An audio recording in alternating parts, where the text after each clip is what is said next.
মানুষ আপন সাজে কিন্তু আপন হয় না। দুনিয়াতে কেউ আপন না, আপন একমাত্র আল্লাহ।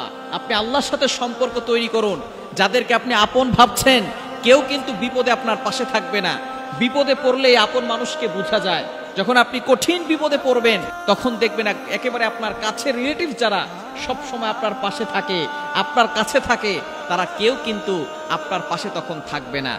এটা সবচেয়ে ভালো বোঝা যায় যখন কোনো মানুষ দুনিয়া থেকে বিদায় নেয়, তখন কিন্তু কবরে কেউ তার সাথে যায় না। বোঝা গেল দুনিয়াতে কেউ আপন হয় না। একা দুনিয়াতে এসেছি, একাই আবার সেই কবরে চলে যেতে হবে। কেউ আমার সাথে কবরে থাকবে না। সুতরাং আপন একমাত্র আল্লাহ। আল্লাহর সাথে সম্পর্ক তৈরি করুন।